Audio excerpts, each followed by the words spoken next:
Next we will see PERT. PERT means Program Evaluation and the Review Technique. Program Evaluation and Review Technique is conceptual work evaluation model devised to assess the time required to complete the task and the procedures to do project. This model helps the management to analyze the project work and estimate the duration required to complete it. ठीक, PERT का मतलब होता है, ठीक है, program evolution and review technique. ठीक है, इसमें क्या होता है, मतलब इसमें जो काम आप कर रहे हो, ठीक है, आपने जो प्रोसीजर स्टार्ट किया है, जो प्रोजेक्ट आप स्टार्ट किए हो, उसको उस टास्क को कंप्लीट करने के लिए आपको कितना टाइम चाहिए, ठीक है, कितना टाइम आपको रिक्वायर्ड है, वो program evolution and review technique उस चीज़ को असेस करता है. ठीक है, वो असेस करता है और उसके थ्रू आपको पता चलता है कि इस काम को करने के लिए मुझे कितना वक्त लगेगा या कितना टाइम लगेगा. आपका जो टाइम है, जो ड्यूरेशन है, वो आपको उस टेक्निक के थ्रू पता चलता है. ठीक है, सेम है. PERT का डेफिनेशन है, PERT is the project is viewed as total system and consisting of setting up schedule of dates for various stages and exercise of material management control mainly through project status report on its progress. ठीक है, क्या होता है, PERT एक क्या है, project है. ठीक है, जो क्या करता है, आपके पूरे टोटल सिस्टम को, मतलब इसमें कंसिस्ट होता है. ठीक है, आपने जो सेट किया हुआ है, जो आप काम करने वाले हैं, उस काम का पूरा सेटिंग इस PERT में इंक्लूड होता है. ठीक है, जो सिस्टम होता है उसमें इसमें कंसिस्ट होता है. तो उसके थ्रू ही वो PERT आपको ये बता सकता है कि इस काम को आपको करने के लिए, ठीक है, उस काम को करने के लिए किसी भी स्टेज में आप काम कर रहे हैं, तो उस काम को करने के लिए, उस प्रोग्रेस को करने के लिए आपको कितना वक्त चाहिए, कितना टाइम चाहिए, कितने में आप उस काम को कर सकते हैं. नेक्स्ट है purpose of PERT and uses of PERT. ठीक है, पर्पस ऑफ PERT है, मतलब जो PERT का पर्पस है, ठीक है, वो पर्पस क्या है, आप लोग खुद भी मतलब बता सकते हैं, खुद भी अपने से लिख सकते हैं कि किसी काम को करने के लिए, ठीक है, आप कितनी जल्दी किसी काम को कर सकते हैं.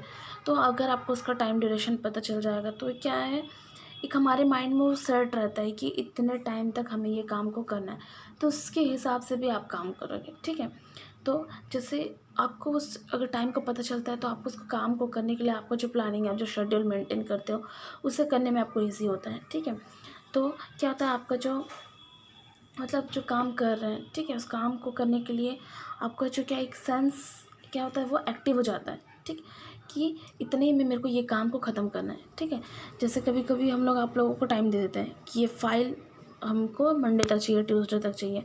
तो क्या होता है, आपके माइंड में वो चीज़ सेट हो जाता है कि मेरे को मंडे तक ये फ़ाइल को जमा करना है. तो क्या होता है, आपका स्पीड बढ़ जाता है. ठीक है, आपका स्पीड बढ़ जाता है, आप कॉन्सेंट्रेट करने लगते हो कि मुझे मंडे तक इस फाइल को कंप्लीट करना है. अगर आपको टाइम ड्यूरेशन नहीं देंगे तो आपके माइंड में क्या रहेगा, अरे आराम से करेंगे, क्या है इतनी जल्दी, आराम से करेंगे. तो ये आप लोग जानते हो, ये बहुत ही बेसिक होता है. अगर किसी चीज़ का टाइम अगर हमको पता चल जाता है तो काम हमको करने में ईजी होता है, हम बहुत जल्दी फास्ट करते हैं वो काम को. और अगर किसी का ड्यूरेशन हमको नहीं पता है किसी काम का, तो वो काम सही तरीके से होता भी नहीं है. ठीक है, बहुत ईज़िली होगा, बहुत आराम से होता है, कभी कभी होता ही नहीं है. तो ये उसका पर्पस है. ठीक है, कि वो PERT क्यों ज़रूरी होता है, उसका पर्पस क्या है, ठीक है, उसका मेन उद्देश्य क्या होता है कि PERT क्यों बनाया गया है. नेक्स्ट उसका यूज़ है. ठीक है, PERT का useful to management tool for planning. ठीक है, प्लानिंग, कोऑर्डिनेशन, ये सब कंट्रोलिंग के लिए PERT बहुत ज़रूरी होता है. ठीक है, जो भी शेड्यूल आप एक्टिविटी जो कर रहे हो, जो प्रोजेक्ट आप बना रहे हो, उसके लिए आप जो शेड्यूल बना रहे हो, उसके लिए आप यूज़ कर सकते हो. ठीक, कोई भी मतलब कोई एक्टिविटी, ठीक, it they can be use determine the earliest and largest start the time finish each activity. मतलब कोई काम को आपको कब स्टार्ट करना है, ठीक है, कब आपको फिनिश करना है, उस चीज़ को भी डिटरमाइन करने के लिए हम PERT का यूज़ करते हैं. नेक्स्ट है PERT चार्ट. PERT चार्ट है आपका बना हुआ है साइड में. ठीक है, तो ये क्या एक ग्राफिक रिप्रेजेंटेशन होता है. ठीक, कोई भी प्रोजेक्ट का एक्टिविटी अगर आप कर रहे हो तो उसका ये ग्राफिक रिप्रेजेंटेशन होता है. ये किस चीज़ को शो करता है, मतलब ये सीक्वेंस शो करता है. जब आप कोई परफॉर्म कर रहे हो, ठीक है, कोई प्रोग्राम कर रहे हो, तो वो कंटिन्यूसली है या नहीं, उस चीज़ को क्या करता है, ये आपको मतलब बताता है. ठीक है, और ये एक मतलब एक पाथ की तरह काम करता है, ठीक है, कि आपका काम कब ख़त्म होगा, ठीक है, कैसा आपका काम चल रहा है, ये सारा चीज़ आपके उस चार्ट में वो बता देता है। नेक्स्ट है आपका स्टेप ऑफ पर्ट है, step of PERT planning process. तो first identify the specific activity and milestone, ठीक है, जो मतलब अब फर्स्ट क्या है इसमें पर्ट में, आप सबसे पहले क्या करते हैं, identify the specific activity and milestone. सबसे पहले हमें जो भी माइलस्टोन है, जो भी एक्टिविटी है, ठीक है, जो भी सीक्वेंस है, जो ड्यूरेशन है, जो इन्फॉर्मेशन, उस चीज़ को आइडेंटिफाई करना है। Next determining the proper sequence of the activity.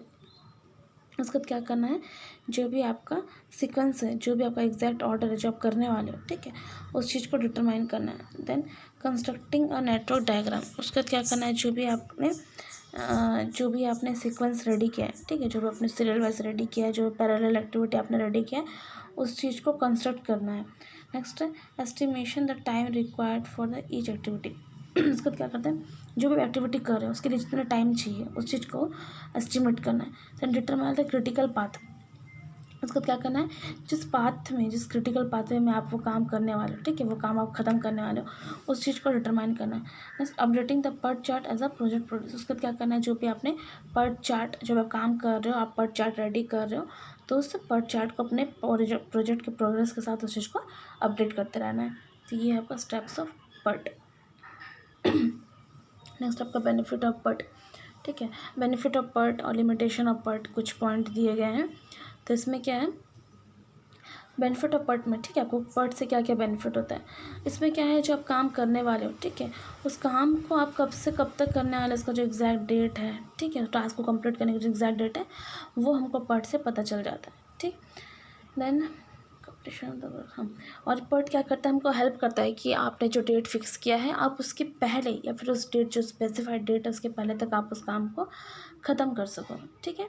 Then जो स्लैक टाइम होता है, ठीक है, स्लैक टाइम को क्या करता है, ये आपके काम से आउट करने में, मतलब उसे बाहर निकालने में हेल्प करता है। देन आप जो एंटायर प्रोजेक्ट, आप जो काम कर रहे हो, ठीक है, आपने जो ऑर्गेनाइज किया है, उस पर जो भी आप काम कर रहे हो, ठीक है, आपने जो डाटा सेट किया है, जो अपना डिसीजन लिया हुआ है, उसमें वो जो डाटा सेट करने में, ठीक है, प्रोजेक्ट को ऑर्गेनाइज करने में, डिसीजन लेने में ये हेल्प करता है। नेक्स्ट आप जो काम कर रहे हो उसमें जो ओवरलैपिंग हो रहा है, उससे क्या करता है, ये प्रिवेंट करता है। फिर जो भी आप काम कर रहे हो कब स्टार्ट होगा, कब ख़त्म होगा, ठीक है, उसमें स्लैक टाइम एक्टिविटी क्या है, उस चीज़ को आइडेंटिफाई करने में ये हेल्प करता है। और क्या करता है, ये जो भी आपका मनी लॉस है, ठीक है, मटेरियल टाइम जो भी आपका लॉस हो रहा है या लॉस होने वाला है, उस चीज़ को क्या करता है, ये बचाता है, उसको प्रिवेंट करने में हेल्प करता है। देन कुछ लिमिटेशंस है, ठीक है, कुछ लिमिटेशन है जिसमें 5, 4, 6 पॉइंट है, तो ये आप लोग को देख लीजिए। ये भी इजी है, बट बहुत इजी है और बहुत इम्पोर्टेंट भी है, ठीक है। तो ये आप लोग को पढ़ना है, एक बार पढ़िए, पढ़ने के बाद आप लोग को समझ में आएगा, ठीक है। तो ध्यान से पढ़िएगा। मीनिंग आप लोग को अगर समझ में नहीं आता है तो आप लोग डिक्शनरी देखिए, ठीक है। अभी आप लोग घर में हैं, मोबाइल में आप लोग का डिक्शनरी होगा, किसी चीज़ का मीनिंग आपको समझ में नहीं आता है तो आप लोग को डिक्शनरी ओपन करना है, डिक्शनरी में मीनिंग देखेंगे तो ईज़िली समझ में आ जाएगा, क्योंकि ये नॉर्मल इंग्लिश है, तो आप लोगों को easily English to Hindi dictionary में इसका मीनिंग आप लोग को मिल जाएगा।